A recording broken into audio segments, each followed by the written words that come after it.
Welcome in, guys, to MarketAbilities podcast. We say it all the time. If you have an idea, if you have something that you love and you want to spend every waking minute of the day doing, jump right in. And that's what our guest today did. Yes. And we're all about learning and developing and launching. That's right. And our guest is about to launch.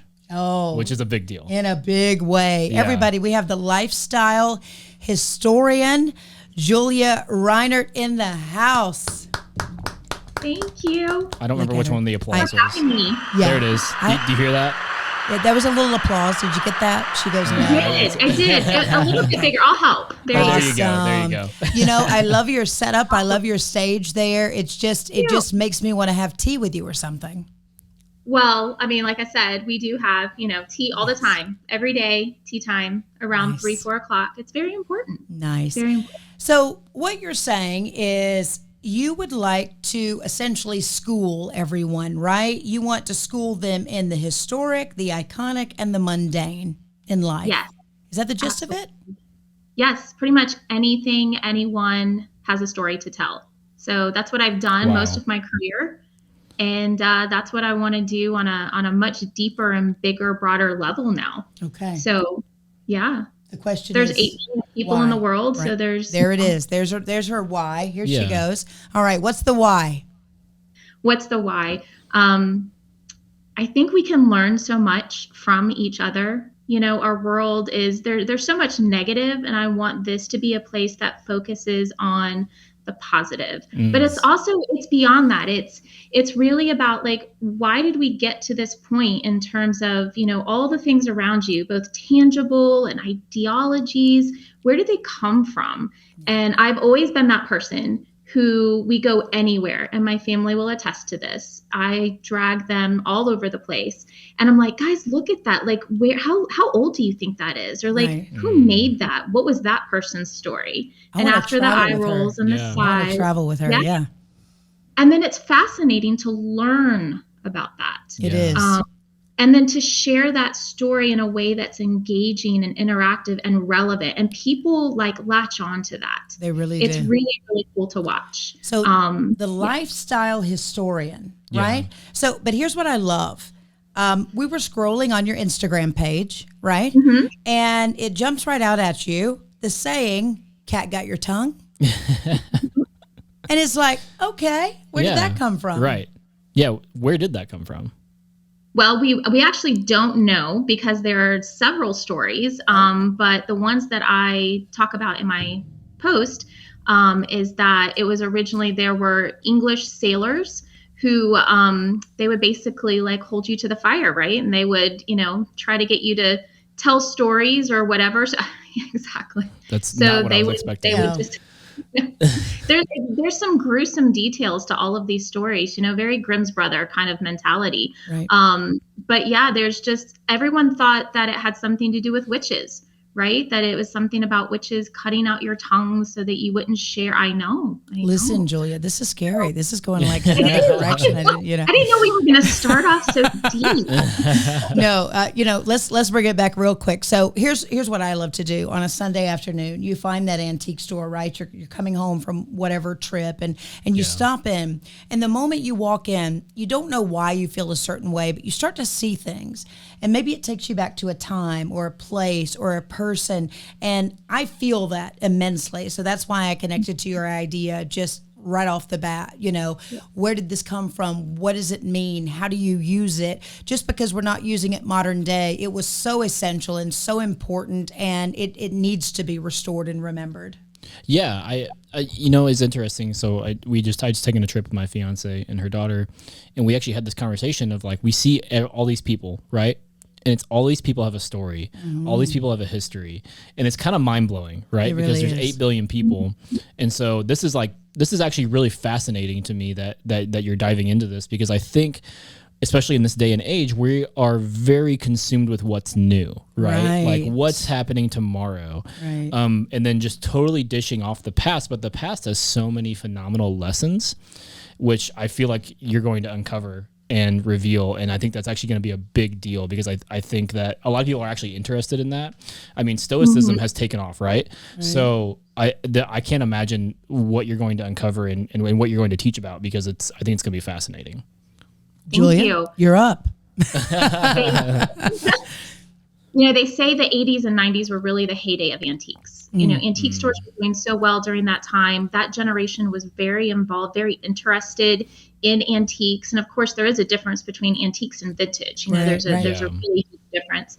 But then they said when the next generation came along, kind of like in the early 2000s, they went more minimalist, not only in their decor, but it was all about experiences. And it wasn't really about learning, about not just antiques, but like it just things in general, because we had the world at our fingertips when, cell phones and technology came out. Yeah. And so I think that it was more of, I can always look it up later. I can figure it out later. But they just maybe didn't even care. What I'm noticing now is that is changing. And even the millennials and the Gen Zs, the Gen, whatever's after that generation, they are actually getting into this. They're really, really interested in these stories. And there are so many people, like I am my favorite time period, and it's hard to choose, but I absolutely love the 1930s to the 1950s. Everything that happened in the span of 2 decades, the fashion, the technology.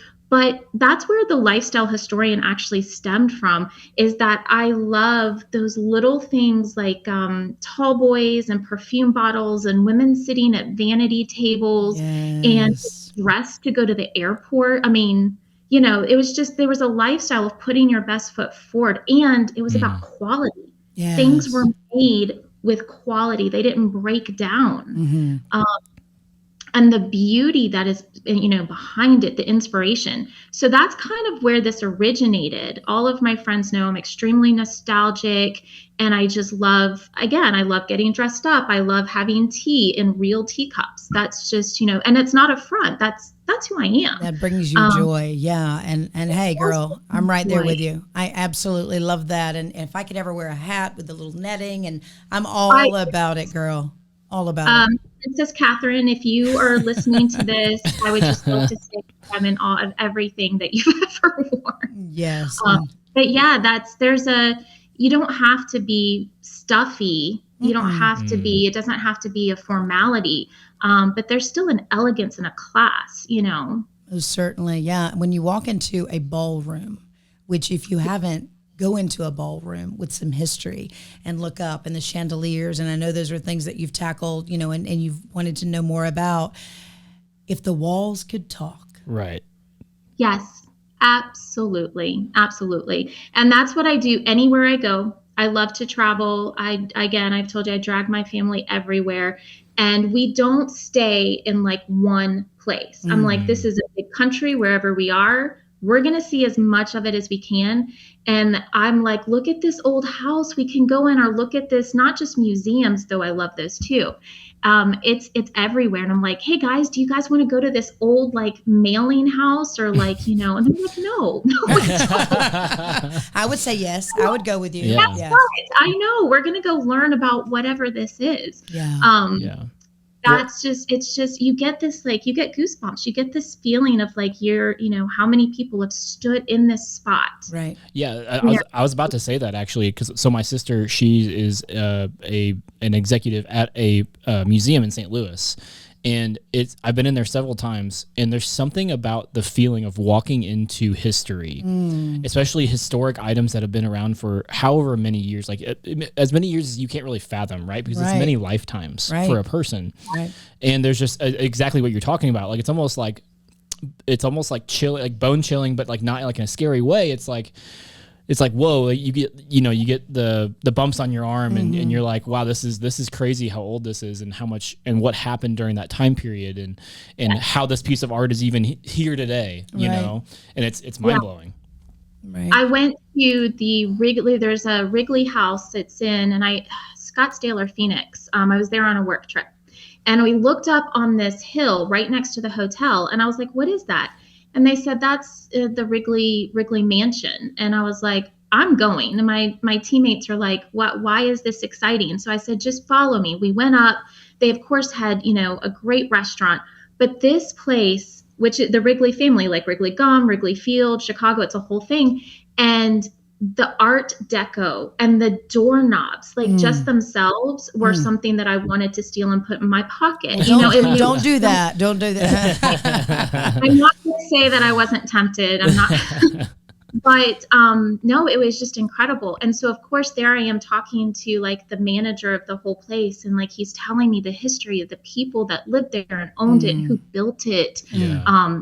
Just incredible. And that's just one of a million things. I probably have right now about 800 topics. Every time I watch a movie, I listen to a song, we go to dinner, anything. I'm constantly pulling out my list. Right. And I'm like, ooh, I wonder what the history of like shoe grommets are. That's so random. I love that, because as you work to bridge, the past and the present, you have shared with me that you want to eventually make some things available to people. If they come out and they see you and, you're on location, maybe you'll have some of these things available that people could take for themselves, where they don't have to smuggle it out in their purse, or would you make it legal or possibly? Okay. So we have there is a plan in place. So right now, the first part was really just kind of getting a feel for whether or not people were going to be interested in my ideas. Yeah, we're super excited. Yes. So the Instagram page went live 8 weeks ago. We're over 800 followers organically. Wow. So we feel that that's pretty good for, a 2-month stint.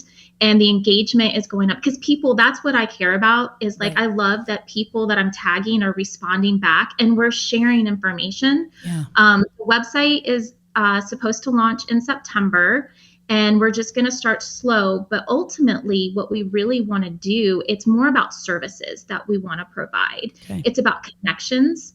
And it's about also events. So for the last 20 years, I have been a marketing brand manager, all of advertising, you name it, I did it in that world.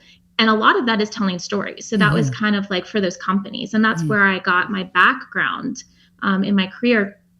And so now I want to take that to the next level and have that be my foundation. But I've planned over 1,200 events in my career. And I want to help companies. Yeah, just a few. And so now I really want to help companies tell their story through events, but it's in a way that's never been done before. Right. It's a way that's like, it's more than what's just, our story on our website. Like let's think of a way to engage with your customers and really tell your story. Yes. Yeah. I love that. And many times if they don't feel like they've been marketed to, that was the best marketing.